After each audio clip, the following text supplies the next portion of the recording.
திருச்சிற்றம்பலம். திருமுறையா திருவடிகள் போற்றி போற்றி குருவடியும் திருவடியும் வணங்கின்ற பதிவை ஆரம்பிக்கலாம் நண்பர்களே. இந்த பூ பூக்கும், அதில் ஒரு மனம் இருக்கும்.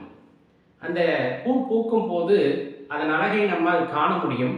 ஆனால் அந்த மனம் இருக்கு இல்லையா, அதை காண முடியாது, உணர முடியும். இது பெரிய தத்துவமா அப்படின்னு கேட்டால் இல்லை தான். ஆனால் இந்த பக்தி அப்படிங்கிற விஷயம் அது சம்மந்தப்பட்டது தான் அப்படிங்கிறத தெளிவாக தெரிஞ்சுக்கணும். ஏன் அப்படின்னா, இன்றைக்குமே சில பேர் கேள்வி கேட்பதுண்டு, இறைவனை ஏன் நம் கண்ணால் காண முடிவதில்லை அப்படிங்கிற ஒரு விஷயத்தை. அந்த கண்ணால் காண முடியவில்லை அப்படிங்கும் போதே அவங்க என்ன ஒரு தன்மைக்கு வந்துடுறாங்கன்னா, அந்த இறைவனை ஒரு மனித ரூபமாக, ஒரு விலங்கு ரூபமாக, அல்லது ஒரு பொருளாக இந்த மாதிரி உருவகப்படுத்திக்கிட்டு என்னால் காண முடிவதில்லையே அப்படிங்கிற கேள்வி அவர்கள் மனதிற்குள் ஏற்படும். அதுலேயும் குறிப்பாக நாத்திகம் பேசுகிற எல்லாருமே கேட்கக்கூடியதும் அதுதான். பொதுவாக ஒரு புற பொருளாக இருக்குது அப்படிங்கிற பட்சத்தில் அதை நம்மால் கண்ணால் காண முடியும்.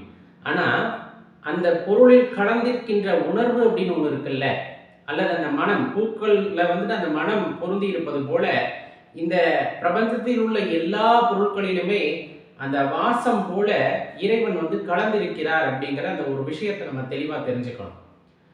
உதாரணத்துக்கு நம்ம என்ன சொல்லலாம் அப்படின்னம்னா, இப்போ நம்ம ஏதேனும் ஒரு பொருளை நம்ம செய்கிறோம் அப்படின்னா, நம்ம சில விஷயங்கள் செய்கிறத பார்த்தே அருமையாக செஞ்சுதான் அட இன்னார் செஞ்சாராப்பா அப்படின்னு கேட்பாங்க. காரணம் அவருடைய தன்மை அதிலே இருக்கும்.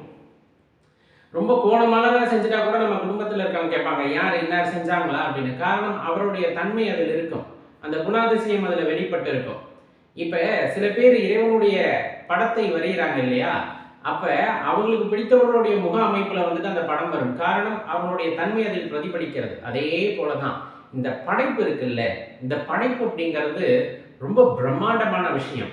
அந்த பிரம்மாண்டமான விஷயத்தை இறைவன் படைக்கும் போது அவர் தன்மையும் நம்முள் இருக்கிறது அப்படிங்கிறத தெரிஞ்சுக்கணும். எப்படின்னா, பூக்கள் மேலே இருக்கக்கூடிய அந்த வாசம் போல இங்கே இருக்கக்கூடிய அனைவர் மீதும் இறைவனின் தன்மை அப்படிங்கிறது இருக்கு. அதை நம்மால உணரத்தான் முடியும். அந்த பூவோட மனதை நம்ம சுவாசிக்கும் போது உணர்றோம்ல, அது போல இறைவனை நம்மால் உணர முடியும். காண வேண்டும் அப்படின்னா காண்பதற்கு அவர் மனிதன் அல்ல. அந்த சிவம் அப்படிங்கிறது பேராற்றல். அதை நீங்க கொண்டு ஒரு சின்ன கட்டத்துக்குள்ள நிறுத்தி நாம் பார்க்கணும் அப்படின்னா அது வித்தியாசமான விஷயமா இருக்கும். அப்ப முன்னாடி இருந்தவங்க தவம் செஞ்சு பார்த்தாங்க அப்படின்னு சொல்றாங்க இல்லையா, அதெல்லாம் பொய்யான கிடையாது, உண்மைதான். எப்படி உண்மைன்னு சொல்றோம் அப்படின்னா, அவர்கள் மனதுக்குள்ளே எப்படி உருவகப்படுத்தி வைத்துக் கொண்டார்களோ, அல்லது இறைவனின் தன்மையாக எதையெல்லாம் அவர்கள் உணர்ந்திருந்தார்களோ அதன் அடிப்படையிலே அவர்களுக்கு அந்த இறையாற்றல் காட்சி தந்திருக்கும். அவ்வளவுதான் விஷயம். மாறா ஒரு வீம்புக்கு நம்ம பேசுறோம் அப்படிங்கிற பட்சத்துல வீம்புக்கு பேசுறதுக்காகலாம் இறைவன் வர வேண்டும் என்ற அவசியம் இல்லை. அந்த உணர்தல் அப்படிங்கிற ஒரு விஷயம் இருக்குல்ல, அது அலாதியானது, அது அடியார்களுக்கு மட்டுமே உள்ளது. அந்த அனுபவத்தை உணர்வார்கள், மகிழ்வார்கள், வெளியே சொல்ல தெரியாது. இதுல ரொம்ப முக்கியமான ஒரு விஷயத்தை நம்ம தெரிஞ்சுக்கணும்னா, மெத்த படிச்சவங்களா இருப்பாங்க. மெத்த படிச்சவங்கன்னா எல்லா சாஸ்திரங்களையும் எல்லா சம்பிரதாயங்களையும் படித்திருப்பார்கள், ஏட்டளவிலே படித்திருப்பார்கள். அவர்களுக்கு கொடுத்த விளக்கத்தை படித்திருப்பார்களே தவிர அதில் ஒரு வார்த்தையை கூட உணர்ந்திருக்க மாட்டார்கள். என்ன பயன்? ஒண்ணுமே கிடையாது, ஒண்ணுமே கிடையாது.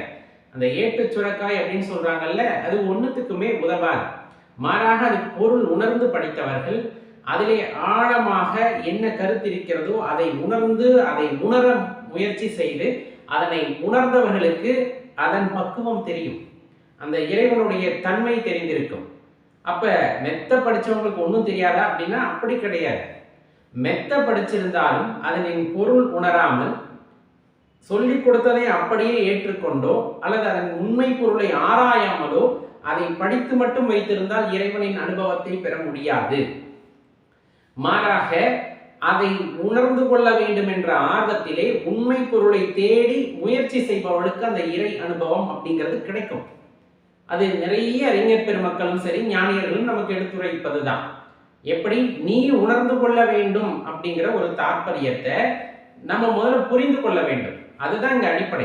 அப்ப நான் எதுவுமே படிக்கல, 12 திருமுறை படித்ததில்லை, சிவபுராணம் படித்ததில்லை, இந்த மாதிரி எதையுமே அடியேன் படித்ததில்லை, வேதம் படித்ததில்லை, எதையுமே படித்ததில்லை, அப்ப நான் இறைவனை உணர்ந்து கொள்ள முடியாதா அப்படின்னா அப்படியெல்லாம் கிடையாது.